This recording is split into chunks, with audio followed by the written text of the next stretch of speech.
ವೀಕ್ಷಕರೇ ನಮಸ್ಕಾರ. ತಮ್ಮ ಪರಿಚಯ ವಾಹಿನಿಗೆ ಸುಸ್ವಾಗತ. ಆತ್ಮೀಯರೇ, ಪ್ರಕೃತಿಯಲ್ಲಿ ನಾವು ಕಂಡಂತೆ ಸಾವಿರಾರು ಹೂಗಳು ಅರಳುತ್ತವೆ ಮತ್ತು ಬಾಡುತ್ತವೆ.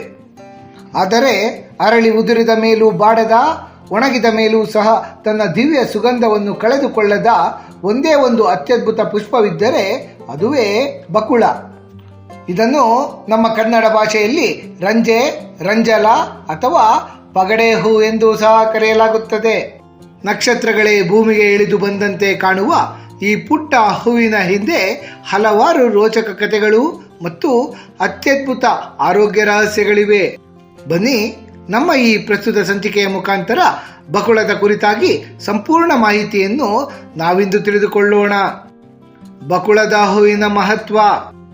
ಬಕುಳ ಎಂಬುದು ದೀರ್ಘಕಾಲದವರೆಗೆ ಸುವಾಸನೆಯನ್ನು ಬೀರುವಂತಹ ಬಿಳಿ ಬಣ್ಣದ ನಕ್ಷತ್ರಾಕಾರದ ಹೂಗಳನ್ನು ನೀಡುವ ನಿತ್ಯ ಹರಿದ್ವರ್ಣದ ವೃಕ್ಷವಾಗಿದೆ.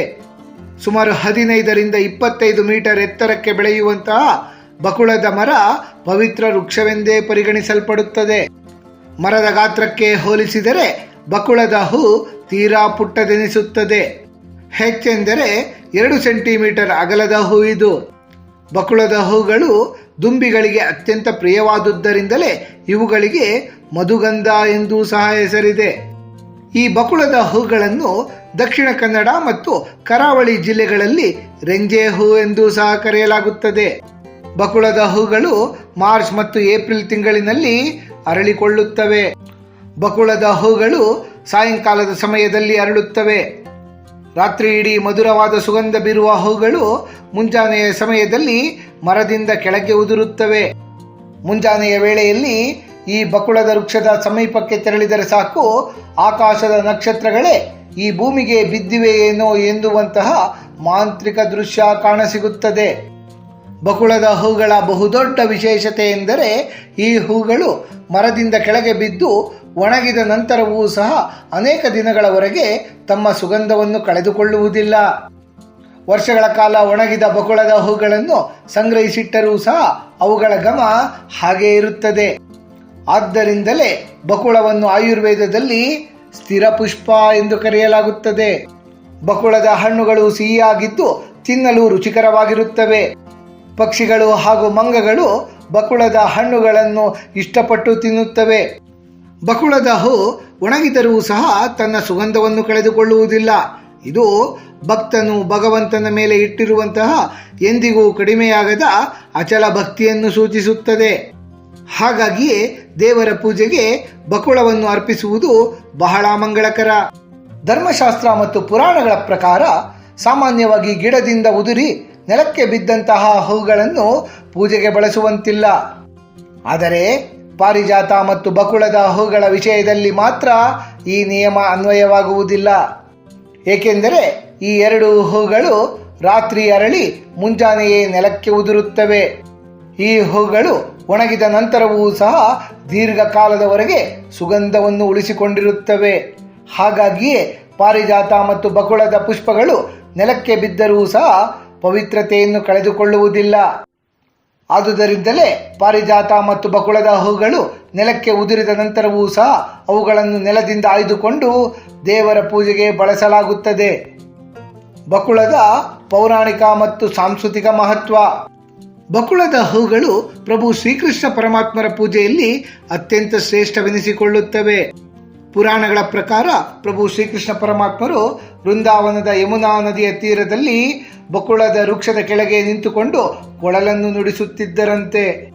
ಶ್ರೀಕೃಷ್ಣ ಪರಮಾತ್ಮರು ಬಕುಳದ ವೃಕ್ಷದ ಕೆಳಗೆ ಕೊಳಲನ್ನು ನುಡಿಸುವಾಗ ಆ ಮಧುರ ಸಂಗೀತ ಮತ್ತು ಬಕುಳದ ಹೂಗಳ ಸುಗಂಧಕ್ಕೆ ಮಾರು ಹೋಗಿ ಗೋಪಿಕೆಯರೆಲ್ಲ ಅಲ್ಲಿಗೆ ಓಡೋಡಿ ಬರುತ್ತಿದ್ದರು ಎಂಬ ವರ್ಣನೆ ಕಾವ್ಯರಾಶಿಗಳಲ್ಲಿವೆ. ಪ್ರಭು ಶ್ರೀಕೃಷ್ಣ ಪರಮಾತ್ಮರಿಗೆ ಬಕುಳದ ಹೂಗಳಿಂದ ಮಾಡಿದಂತಹ ಮಾಲೆ ಎಂದರೆ ಅತ್ಯಂತ ಪ್ರೀತಿ. ಇಂದಿಗೂ ಸಹ ಅನೇಕ ಕೃಷ್ಣದೇವರ ದೇಗುಲಗಳಲ್ಲಿ, ಅದರಲ್ಲಿಯೂ ವಿಶೇಷವಾಗಿ ಉಡುಪಿ ಹಾಗೂ ಮಥುರಾಗಳಲ್ಲಿ ಪ್ರಭು ಶ್ರೀಕೃಷ್ಣ ಪರಮಾತ್ಮರಿಗೆ ಬಕುಳದ ಪುಷ್ಪದ ಅಲಂಕಾರ ಮಾಡಲಾಗುತ್ತದೆ. ತ್ರೇತಾಯುಗದ ರಾಮಾಯಣದಲ್ಲಿ ಪ್ರಭು ಶ್ರೀರಾಮಚಂದ್ರರು ವನವಾಸದ ಸಮಯದಲ್ಲಿ ಬಕುಳ ಹೂಗಳ ಸುಗಂಧವನ್ನು ಆಸ್ವಾದಿಸುತ್ತಿದ್ದರೆಂಬ ವರ್ಣನೆ ಇದೆ. ಹೀಗಾಗಿಯೇ ಪ್ರಭು ಶ್ರೀರಾಮಚಂದ್ರರ ಪೂಜೆಗೂ ಸಹ ಬಕುಳದ ಹೂವನ್ನು ಬಳಕೆ ಮಾಡಲಾಗುತ್ತದೆ. ಪುರಾಣಗಳ ಪ್ರಕಾರ ವೈಕುಂಠ ಲೋಕದ ಉದ್ಯಾನವನಗಳಲ್ಲಿ ಬಕುಳದ ವೃಕ್ಷಗಳು ಹೇರಳವಾಗಿವೆ. ಆದ್ದರಿಂದಲೇ ಮಹಾವಿಷ್ಣು ದೇವರಿಗೂ ಸಹ ಬಕುಳ ಪ್ರಿಯವಾದಂತಹ ಹೂ. ಮಹಾವಿಷ್ಣು ದೇವರ ವಿಗ್ರಹಕ್ಕೆ ಬಕುಳದ ಮಾಲೆಯನ್ನು ಅರ್ಪಿಸುವುದು ಅತ್ಯಂತ ಪುಣ್ಯಕರ. ಕೆಲವು ಸಂಪ್ರದಾಯಗಳಲ್ಲಿ ಶಿವಪರಮಾತ್ಮರಿಗೂ ಸಹ ಬಕುಳ ಹೂಗಳನ್ನೇ ಅರ್ಪಣೆ ಮಾಡಲಾಗುತ್ತದೆ. ಈ ಬಕುಳದ ಸುಗಂಧ ಮನಸ್ಸಿಗೆ ಶಾಂತಿಯನ್ನು ನೀಡುವುದರಿಂದ ಧ್ಯಾನಾಸ್ಥರಾದ ಶಿವಪರಮಾತ್ಮರಿಗೆ ಇದು ಪ್ರಿಯವೆಂದು ನಂಬಲಾಗುತ್ತದೆ. ವೈದಿಕ ಜ್ಯೋತಿಷ್ಯದ ಪ್ರಕಾರ ಬಕುಳ ವೃಕ್ಷವು ಅನುರಾಧ ನಕ್ಷತ್ರದ ಆರಾಧ್ಯ ವೃಕ್ಷ. ಅನುರಾಧ ನಕ್ಷತ್ರದಲ್ಲಿ ಜನಿಸಿದವರು ಬಕುಳ ವೃಕ್ಷವನ್ನು ನೆಡುವುದರಿಂದ ಮತ್ತು ಪೂಜಿಸುವುದರಿಂದ ಅವರ ಜೀವನದಲ್ಲಿ ಶುಭ ಉಂಟಾಗುತ್ತದೆ.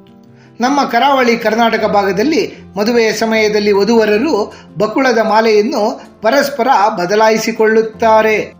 ಇದರಿಂದ ಅವರ ದಾಂಪತ್ಯ ಜೀವನ ಬಕುಳದ ಹೂವಿನ ಸುಗಂಧದಂತೆಯೇ ಸುದೀರ್ಘವಾಗಿ ಸುಂದರವಾಗಿರುತ್ತದೆ ಎಂಬ ನಂಬಿಕೆ ಇದೆ. ಬಕುಳದ ಹೂವನ್ನು ತಿರುಪತಿ ವೆಂಕಟೇಶ್ವರ ಸ್ವಾಮಿಯ ಸಾಕು ತಾಯಿ ವಕುಳಾದೇವಿಯ ಸ್ವರೂಪವೆಂದೇ ಪರಿಗಣಿಸಲಾಗುತ್ತದೆ. ದ್ವಾಪರಾಯುಗದಲ್ಲಿ ಪ್ರಭು ಶ್ರೀಕೃಷ್ಣ ಪರಮಾತ್ಮರ ತಾಯಿಯಾಗಿದ್ದ ಯಶೋದೆಯೇ ಕಲಿಯುಗದಲ್ಲಿ ವಕುಳಾದೇವಿಯಾಗಿ ಜನ್ಮ ತಾಳಿದ್ದರು. ತಿರುಪತಿ ವೆಂಕಟೇಶ್ವರ ಸ್ವಾಮಿಗೆ ಆಶ್ರಯವನ್ನು ನೀಡಿ ಪದ್ಮಾವತಿಯೊಂದಿಗೆ ವಿವಾಹವನ್ನು ಏರ್ಪಡಿಸಿದವರು ಇದೇ ವಕುಳಾದೇವಿ. ವಕುಳಾದೇವಿಗೆ ಪದ್ಮಾವತಿಯೇ ಹೂವಿನ ರೂಪದಲ್ಲಿ ಮಾನವರ ಮದುವೆಗೆ ಸಾಕ್ಷಿಯಾಗಿರು ಎಂಬ ವರವನ್ನು ನೀಡಿದ್ದರಂತೆ. ಅಲ್ಲಿನಿಂದ ಮುಂದೆ ಬಕುಳದ ಹೂವಿನ ರೂಪದಲ್ಲಿ ಧರೆಗಿಳಿದಂತಹ ವಕುಳಾದೇವಿ ವಿವಾಹದ ಕಾಲದಲ್ಲಿ ವಧುವರರ ಕುತ್ತಿಗೆಯ ಮಾಲೆಯಾಗಿ ವಿವಾಹಕ್ಕೆ ಸಾಕ್ಷಿಯಾಗಿ ನಿಂತಿದ್ದಾರೆ. ಬಕುಳದ ಔಷಧೀಯ ಲಾಭಗಳು. ಬಕುಳ ಅಥವಾ ರೆಂಜೆ ಮರ ಔಷಧಗಳ ಕಣಜ. ಈ ಮರದ ಹೂ, ಎಲೆ, ತೊಗಟೆ, ಬೀಜ, ಹಣ್ಣು, ಬೇರು ಎಲ್ಲವೂ ಹಲವಾರು ವ್ಯಾಧಿಗಳನ್ನು ಗುಣಪಡಿಸುವಂತಹ ಔಷಧವಾಗಿದೆ. ಬಕುಳ ವೃಕ್ಷದ ತೊಗಟೆ ಹಲ್ಲುಗಳ ಆರೋಗ್ಯಕ್ಕೆ ರಾಮಬಾಣ. ಗ್ರಾಮೀಣ ಭಾಗದಲ್ಲಿ ಬಕುಳದ ಹಸಿ ಕಡ್ಡಿಗಳನ್ನು ಹಲ್ಲುಜ್ಜಲು ಬಳಕೆ ಮಾಡಲಾಗುತ್ತದೆ. ರೆಂಜೆ ಮರದ ತೊಗಟೆಯನ್ನು ಒಣಗಿಸಿ ಪುಡಿ ಮಾಡಿಕೊಂಡು ಆ ಪುಡಿಯಿಂದ ಹಲ್ಲುಜ್ಜುವುದರಿಂದ ಹಲ್ಲು ನೋವು ಕಡಿಮೆಯಾಗುತ್ತದೆ ಮತ್ತು ಒಸಡಿನ ರಕ್ತಸ್ರಾವ ನಿಂತು ಹೋಗುತ್ತದೆ. ಅಷ್ಟೇ ಅಲ್ಲದೆ ಬಾಯಿಯಲ್ಲಿ ಇರಬಹುದಾದಂತಹ ದುರ್ಗಂಧವೂ ಸಹ ಕಡಿಮೆಯಾಗುತ್ತದೆ. ಬಕುಳದ ಹಣ್ಣಿನಲ್ಲಿ ಪ್ರೋಟೀನ್ ಮತ್ತು ಗ್ಲೂಕೋಸ್ ಅಂಶ ಅಧಿಕವಾಗಿರುವುದರಿಂದ ಈ ಹಣ್ಣುಗಳನ್ನು ಸೇವಿಸುವುದರಿಂದ ನಿಶ್ಶಕ್ತಿ ಕಡಿಮೆಯಾಗುತ್ತದೆ. ತಲೆನೋವು ಮತ್ತು ತಲೆ ತಿರುಗುವುದು ಸಹ ಈ ಹಣ್ಣಿನ ಸೇವನೆಯಿಂದ ಕಡಿಮೆಯಾಗುತ್ತದೆ.